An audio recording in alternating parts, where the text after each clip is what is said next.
সমগ্ৰখন ৰাইজক মই ধন্যবাদ জনাইছোঁ। তেখেতসকলে এটা সাম্প্ৰদায়িকতাবাদৰ শোষণ কৰা দলৰ পৰা নিজকে মুক্ত কৰিবলৈ আজি গণতন্ত্ৰ আৰু সমাজবাদ ধৰ্ম নিৰপেক্ষতাত বিশ্বাসী কংগ্ৰেছ দলক যোগদান কৰি জয় কৰাৰ বাবে। কাৰণ আপোনালোকে নিজে জানিব, কৰ্ণাটকত যোৱা সময়ছোৱাত প্ৰধানমন্ত্ৰী, কেন্দ্ৰীয় গৃহমন্ত্ৰী সকলোৱে কেনেকৈ সাম্প্ৰদায়িক এটা বিষবাষ্প বিয়পাবলৈ যত্ন কৰিছিল। কৈছিল কংগ্ৰেছ দল আহিলে তাত সাম্প্ৰদায়িক সংঘৰ্ষ হ'ব, কংগ্ৰেছ দলে ভগৱান হনুমানক অপমান কৰিছে। আৰু প্ৰধানমন্ত্ৰী ডাঙৰীয়াই নিজে কিমানবাৰ গৈছিল তাত। তেওঁ 40 কিলোমিটাৰকৈ এটা দিনত যাত্ৰা কৰিছিল, পদযাত্ৰা বা যিটো যাত্ৰা কৰে তেওঁলোকৰ। আৰু বিভিন্ন ধৰণৰ তেওঁলোকে সাম্প্ৰদায়িক কথা বাৰ্তাখিনি কৈছিল। কিন্তু সাম্প্ৰদায়িক কথা বাৰ্তাবিলাক লাহে লাহে মানুহে বুজি পাইছে যে এইবিলাক আমাৰ সমাজখন দুৰ্বল কৰিবলৈ আৰু দেশখনৰ প্ৰগতিৰ পথৰ পৰা আঁতৰাবলৈ বিজেপিৰ কূটকৌশল। তেওঁলোকৰ মূল সমস্যাবিলাক হৈছে যে তাতে উন্নয়ন হ'ব লাগে, আমাৰ আনএমপ্লয়মেণ্ট চল্ভ হ'ব লাগে, মূল্যবৃদ্ধি ৰোধ হ'ব লাগে। সাধাৰণ জনতাই এইবিলাকে বিচাৰে, ধৰ্মৰ উন্মাদনাৰ পৰা মুক্ত হ'ব বিচাৰে। আৰু সেই গতিকে আমাৰ নেতাসকলে যেনেধৰণে পৰিকল্পনা কৰিছিল, খাৰ্গে ডাঙৰীয়া আমাৰ সভাপতি, ছোনিয়া গান্ধী ডাঙৰীয়ানী, ৰাহুল গান্ধী আৰু কৰ্ণাটক প্ৰদেশৰ সকলো কংগ্ৰেছ নেতা কৰ্মীক মই ৰাইজৰ ওচৰলৈ প্ৰকৃত দেশৰ উন্নয়নৰ বাবে কি কৰিব লাগে সেই বাৰ্তাটো পहुঁচাই দিবলৈ সক্ষম হোৱাৰ বাবে ধন্যবাদ জনাইছোঁ। আৰু কৰ্ণাটকৰ ৰাইজক পুনৰ ধন্যবাদ জনাইছোঁ, কংগ্ৰেছক পুনৰ নিশ্চিতভাৱে। কাৰণ ভাৰত জোড়ো যাত্ৰাটোৰ যোগেদি ৰাহুল গান্ধী ডাঙৰীয়াই কৈছিল, মই এইটো কংগ্ৰেছৰ কাৰণে কৰা নাই। তেখেতৰ কথাখিনি অতি লক্ষণীয়। আমি কিছু আক্ষেপ প্ৰকাশ কৰিছিলোঁ যে কিয় তেখেতে এনেকৈ কৈছে। আমি সকলোৱে তাত যোগদান কৰিছোঁ। তেখেতে কৈছিল মই দেশৰ বাবে কৰিছোঁ, দেশৰ জনগণৰ বাবে। আৰু দেশৰ জনগণে নিজেই আজি কংগ্ৰেছটোৱে দেশৰ বাবে এটা ভাল দল বুলি আমাক সমৰ্থন জনাইছে। সেইটোৱে ডাঙৰ কথা। ৰাহুল গান্ধী ডাঙৰীয়াৰ আটাইতকৈ বেছি কষ্ট কৰিছে যোৱা সময়ছোৱাত তেখেতে। আৰু বিভিন্ন ধৰণৰ কূটকৌশল আছিল। আমাৰ ভাৰতীয় জাতীয় কংগ্ৰেছৰ সভাপতিজনকো ৰাজনীতিৰ বলি কৰি কৰ্ণাটকৰ নিৰ্বাচনৰ পূৰ্বে অসম আৰক্ষীয়ে অপদস্থ কৰিব বিচাৰিছিল। সেই চক্ৰান্ত আজি বিফল হৈছে বুলি মই ক'ব বিচাৰোঁ। নিশ্চিতভাৱে তেখেতেতো অতি প্ৰধানমন্ত্ৰী ডাঙৰীয়াই 56 ইঞ্চি বুকু কথা কোৱাৰ পিছত কৈছিল মোক 91 বাৰ কংগ্ৰেছে গালি পাৰিছিল। কিন্তু তেখেতে কংগ্ৰেছৰ নেতাসকলক কিমান গালি পাৰি থাকে সেই কথাটো তেখেতে উল্লেখ কৰা নাছিল। ঠিক তেনেকৈ ব্যক্তিগত আক্ৰমণ কৰাটো উচিত নহয় ৰাজনীতিত।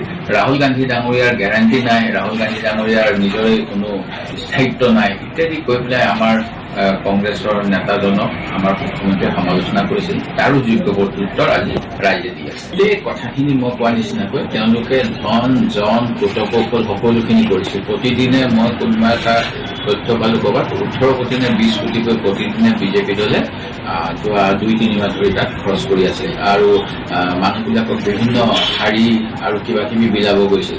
সেইবিলাকো আনকি মানুহবিলাকে গ্ৰহণ কৰা নাই। আৰু গ্ৰহণ নকৰি বিজেপি নেতাসকলৰ পদূলি মুখত পেলাই থৈ আহিছে, এনেকুৱা বাতৰি মই পাইছিলোঁ। সেই গতিকে ৰাইজৰ বুদ্ধি, ৰাইজৰ যিটো দেশৰ অৱস্থাৰ প্ৰতি তেওঁলোকৰ প্ৰকৃত যিটো স্থিতি কৰিব পাৰে অনুধাৱন কৰিছে, সেই সকলোবিলাক ধন্যবাদ জনাইছোঁ ৰাইজক। আৰু ভাবোঁ অসম তথা গোটেই ভাৰতবৰ্ষতে এটা পৰিৱৰ্তন আহিব আগতো। নিশ্চিতভাৱে যোৱা সময়ছোৱাত আপোনালোকে লক্ষ্য কৰিব, কৰ্ণাটকৰ নিৰ্বাচনটোৱে সকলো সময়তে গুৰুত্বপূৰ্ণ প্ৰভাৱ পেলায়। প্ৰথম কথা, দাক্ষিণাত্যত তেওঁলোকে ধৰ্মৰ ভিত্তিত যিটো কৰিব বিচাৰিছিল যে হিন্দুত্ব বিজেপি দলে কৈছিল যে হিন্দুসকলৰ বিপক্ষে। আৰু তাতে কিবা 4% ৰিজাৰ্ভেশ্যন এটা আছিলে মাইনৰিটিৰ, সেইটো বা তাত আপোনালোকে দেখিব যে কোনোবা ছোৱালীয়ে তেওঁলোকৰ ধৰ্মীয় পোছাক পিন্ধি গৈছিল, সেইখিনিৰ ওপৰত এটা কণ্ট্ৰভাৰ্চি। টিপু চুলতানে আমি জানো ইংৰাজৰ বিৰুদ্ধে যুদ্ধ কৰিছিল, টিপু চুলতানক লৈ কণ্ট্ৰভাৰ্চি, জিন্নাক লৈ কণ্ট্ৰভাৰ্চি। বৰ্তমান সময়ত আৰু বহুতখিনি PFIক লৈ আদি কৰি কত হেৰি কৰিব বিচাৰিছিল। কিন্তু কৰ্ণাটকৰ জনগণ যথেষ্ট সহনশীল। আৰু তাত আপোনালোকে জানে মহিষাসুৰক আমাৰ ইয়াতেতো আমি দুৰ্গা দেৱীৰ বলিৰ সময়ত মহিষাসুৰৰ মূৰ্তিটো থাকে, তাত তেওঁৰো পূজা থাকে। গতিকে দুৰ্গা পূজা যেনেকৈ হয় মহিষাসুৰৰ মন্দিৰ আছে, মই যিটো জানো, মই গৈছিলোঁ এটা সময়ত।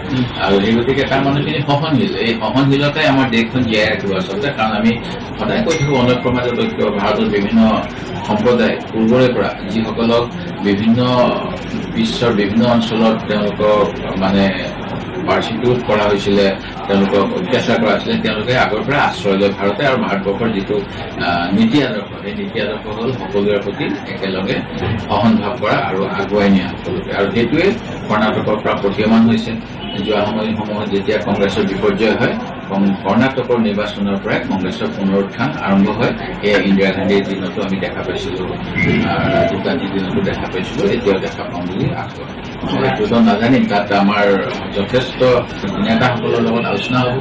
তাতে যিসকল নতুন বিধায়ক হয়, বিধায়িনী দলৰ বৈঠক হ'ব, কেন্দ্ৰীয় পৰ্যবেক্ষক আহিব আৰু সকলোৱে মিলি নিশ্চয় এটা ভাল সিদ্ধান্ত কৰিবই। তাৰ এজন মন্ত্ৰীয়ে কৈছে যে আমি নিৰ্বাচনী মানে চৰকাৰ গঠন কৰিম, খেল এতিয়া আৰম্ভ হ'ব। এনেকুৱা নিকৃষ্ট কথা কোৱা মানসিকতা থকা ৰাজনৈতিক নেতাসকলক আজি উচিত শিক্ষা দিছে বুলি মই ক'ব বিচাৰো। আৰু আপোনালোকে চাব, আমাৰ উত্তৰ পূৰ্বাঞ্চলতে তেনেকুৱা হ'ল যোৱা সময়ছোৱাত। মেঘালয় তেওঁলোকে কেইটামান চিট দিকে আৰু কয় বিজেপি চৰকাৰ।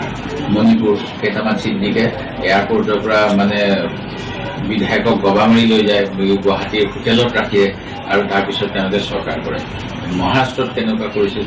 আমাৰ অসমেই মানে ঘোঁৰা ব্যৱসায়ীৰ মূল আড্ডা, মানে আস্তাবল ইয়াতে আছে। সেইটো প্ৰমাণ হৈছে যোৱা সময়ছোৱাত। আৰু মুখ্যমন্ত্ৰীজনে তেনেকুৱা ক্ষেত্ৰত যথেষ্টখিনি উৎসাহ জনাইছিল। মই ভাবোঁ এইবিলাকো ৰাইজে চাই আছে আৰু ভৱিষ্যত সময়ত ভাল